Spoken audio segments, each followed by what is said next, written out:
La tromperie est une trahison de notre confiance et peut être l'une des douleurs les plus dévastatrices qui soit. La souffrance d'avoir été trompé est souvent aggravée par un sentiment de vulnérabilité et de fragilité. Elle est souvent pire que celle causée par la violence physique. La tromperie mine les fondements de la confiance. David savait ce que c'était que d'être trompé. Ce n'est pas un ennemi qui m'insulte. Je le supporterai. Ce n'est pas mon adversaire qui s'attaque à moi. Je me cacherai devant lui. C'est toi, un homme de mon rang, toi, mon confident et mon ami. Ensemble nous vivions dans une douce intimité. Nous allions avec la foule à la maison de Dieu. Psaume 55, 13, 15. Plus nous étions proches, plus cela fait mal d'être trompé. Jésus a lui-même fait l'expérience de la douleur d'être trompé. La tromperie la plus scandaleuse de tous les temps était celle de Judas, qui l'a trahi pour 30 pièces d'argent. Matthieu 26, 15. Même celui avec qui j'étais en paix, en qui j'avais confiance et qui mangeait mon pain, lève le talon contre moi. Psaume 41, 9. Jean 13, 18. Jésus ne s'est pas pour autant laissé envahir par l'amertume, la colère, le désir de vengeance.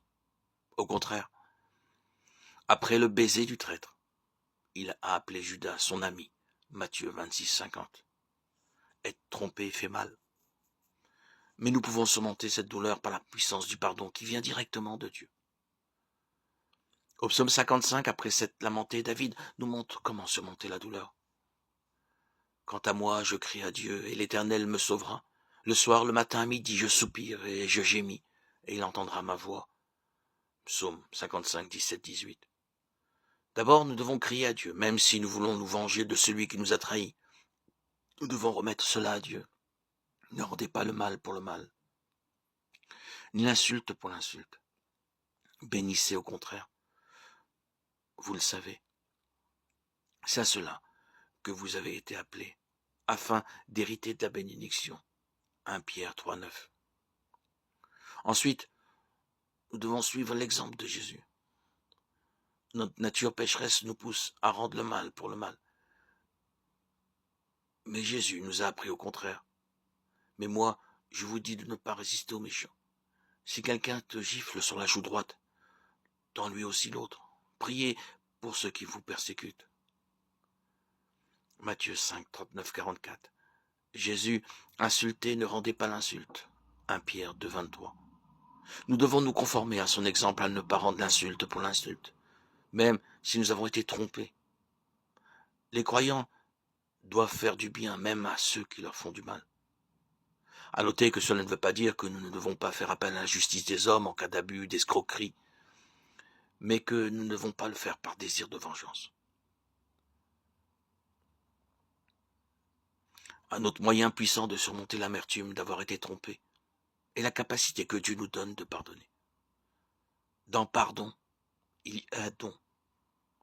En choisissant de pardonner, nous nous libérons nous-mêmes de la rancœur qui nous empoisonne.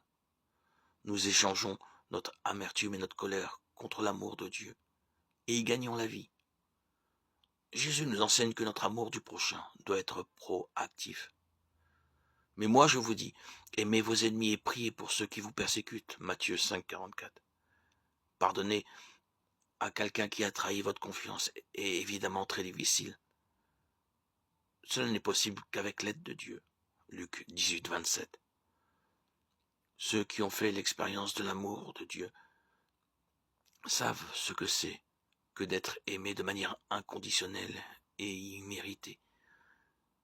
Nous ne pouvons aimer ceux qui cherchent à nous faire du mal et prier pour eux qu'avec l'aide du Saint-Esprit.